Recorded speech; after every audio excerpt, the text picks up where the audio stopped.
இந்த தேவராயர் வருகிறார் வருகிறார் வருகிறார். வாழ்க வாழ்க வாழ்க வாழ்க வாழ்க வாழ்க.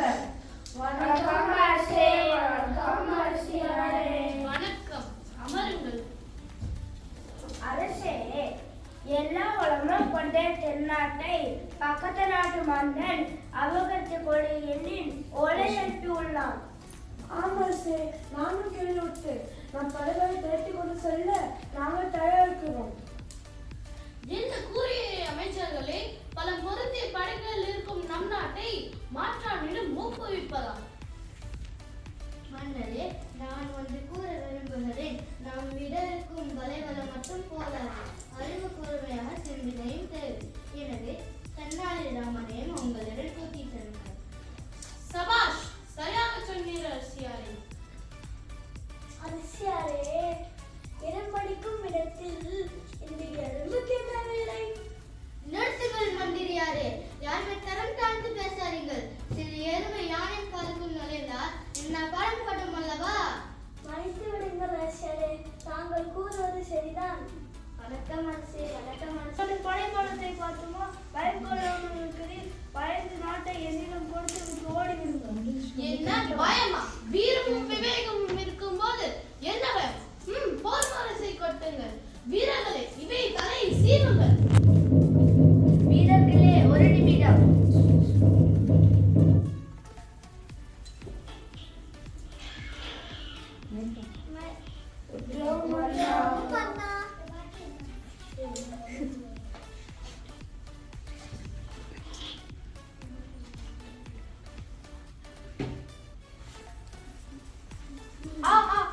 என்ன இது வேடிக்கை? வாழெடுக்கும் கைகளில் சிகை அலங்காரம் புரியும். வீரர்களே, என்னை வாளெடுத்து சீவ சொன்னால்? மன்னா, நான் தான் இவர்களை இவ்வாறு செய்ய சொன்னேன். போர் நடந்தால் நிறைய உயிர் சேகம் ஏற்படும் அல்லவா? அதனால் தான் இந்த வீர போரை சொற்போராக மாற்றத்தான் இந்த வேடிக்கை. என்ன சொற்போதா? வெறும் வாய்ச்சண்டை தானா? ஆம், வில் எடுத்து சண்டையிடாமல் சொல்லெடுத்து சண்டையிட்டு எங்கள் நாட்டை எடுத்துக் கொள்ளுங்கள். உங்களால் எங்கள் கேள்விக்கு பதில் சொல்ல இல்லை என்றால் தோற்றதாக ஒப்புக்கொண்டு நாட்டை விட்டு செல்லுங்கள். ஓஹோ, ஒப்புக்கொள்கிறேன் இந்த புதிய போரில். கேள்விகளை கேளுங்கள். இதோ என் முதல் கேள்வி. இரண்டில் ஒன்று போனால் மற்றொன்றும் வாழாது, அது என்ன? இன்று கூறுங்கள். என்ன? ஒன்று போனால் மற்றொன்றும் வாழாது, என்னவாக இருக்கும்? வீரர்களே, உங்களுக்கு ஏதாவது தெரியுமா? உங்களுக்கும் தெரியவில்லை. சரி, நீங்களே கூறுங்கள். என்ன தெரியலையா? வேறனே உன் கால்கள் செருப்பு தான் அது. ஒன்று அன்று போனால் மற்றொன்று தூக்கி எறிகிறோம் அல்லவா? அடுத்த வினாய் நான் தொடர்கின்றேன். காலும் இல்லை, சிறகும் இல்லை, அந்த தேசம் முழுவதும் சுற்றி வர குருவி, அது என்ன? என்னடா இது? ஒன்றும் புரியவில்லை. வீரர்களே, உங்களுக்கு ஏதாவது தெரியுமா? எங்களுக்கும் தெரியவில்லை. சரி, இந்த வினாவும் நீங்களே கூறுங்கள். இதுவும் தெரியவில்லையா? பணம். பணத்துக்கு காலும் இல்லை, சிறகும் இல்லை, அந்த தேசம் முழுவதும் சுற்றுவது அல்லவா? வெக்கம் வெக்கம். அடுத்தது. எதற்காக மன்னரே, இந்த கேள்விக்காக பதில் சொல்ல முடியாது. அதே என்ன? என் கண்ணை கவரும் போய் என் தலையில் சூட முடியவில்லை. வீரர்களே, உங்களுக்கு எங்களுக்கும் தெரியவில்லை. இது கூட தெரியவில்லையா? எதற்கு தான் என்னுடன் வந்தீர்கள்? இந்த வினாவில் நீங்களே கூறுங்கள். இது கூட தெரியவில்லையா? அது பத்தா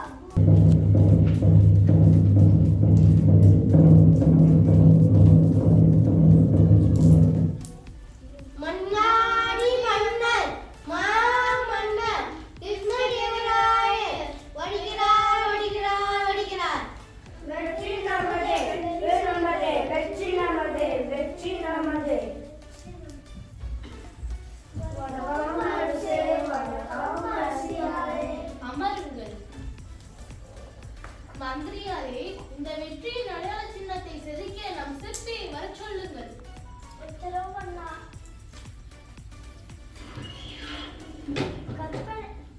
கற்பனை கலைவண்ண சிற்பியே, வாருங்கள், பரிசுகளை பெற்று செல்லுங்கள். கலைனை மிக்க வித்துணை சிற்பியே, உமக்கு என்ன பரிசு வேணும்னாலும் கேளுங்கள், நான் தருகிறேன். வைரமா, முத்தா, பொன்னா, பொருளா, என்ன வேணும்னாலும் கேளுங்கள். பார்ப்போற்று மன்னா, தலை வணங்குகிறேன். மன்னார், எனக்கு வெளியேறான பரிசு பொருட்களை தாருங்கள். அதுவே எனது கலைக்கான பரிசு பொருட்களாக இருக்கும். என்ன விலை மதிப்பற்ற பொருளா? அப்படி ஒரு பொருள் எங்கு உள்ளது? மந்திரியாரே, உங்களுக்கு ஏதாவது தெரியுமா? மன்னா, இந்த சிக்கலை தீர்க்க ஒரு நாள் மட்டும்தான் முடியும். அது தெனாலிராமன் தான். சபாஷ், வர சொல்லுங்கள் தென்னாலிராமனை. உத்தரம் மன்னா. வணக்கம் அரசே, வணக்கம் அரசியாரே. வணக்கம் தென்னாலி. வாருங்கள் தென்னாலி, இந்த சிற்பிக்கு விலைமதிப்பற்ற பொருள் வேண்டுமா? உனக்கு தெரிந்தால் கொடுத்து அனுப்பு. சிற்பியே, உங்களுக்கு விலை மதிப்பற்ற பொருள் தானே? ஒரு நிமிடம்.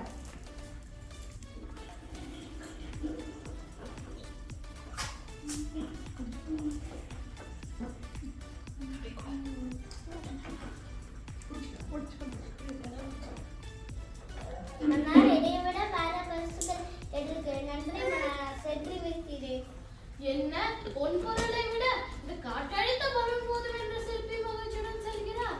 மன்னா, இவ்வுலகில் பொன், பொருள், வைரம், மாணிக்கம் எல்லாம் விலை உயர்ந்த பொருள். ஆனால் இந்த உயிரை பிடித்து நிற்கும் காற்றுக்கு விலையே இல்லை. அதனால் சிற்பி மகிழ்ச்சியாக செல்கிறார். சபாஷ் தென்னாலி, உன்னை போன்ற அறிவுடைமைவர் தான் நம் நாட்டிற்கு தேவை.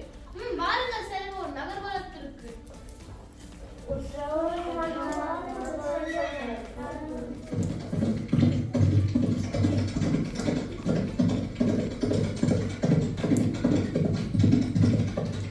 மன்னா, அமைதியும் அன்பும் நிறைந்த நம் நாடு என்ன அழகு!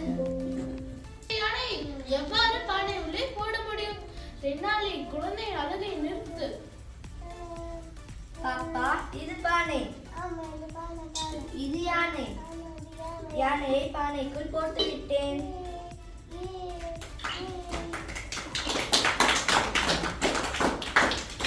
எப்படி தென்னாலிராமா, உன்னால் மட்டுமே குழந்தை அழகை நிறுத்த முடிகிறது? மன்னா, குழந்தை உயிரற்ற யானை, உயிருள்ள யானை என குறிப்பிடவில்லை. அதனால் தான் என்னால் இந்த குழந்தையின் அழுகையை சமாதானம் செய்ய முடிகிறது. பலை ராமா, பலை. அறிவே ஆயுதம் என்பதை நீ மீண்டும் மீண்டும் நிரூபித்து காட்டுகிறாய். சிக்கலானவற்றையும் சிந்தித்து நடைபெறுவோம். சிரிப்போம், சிந்திப்போம். நன்றி, வணக்கம். மறக்காம சர்ப்ரைஸ் பண்ணுங்க. தேங்க்யூ.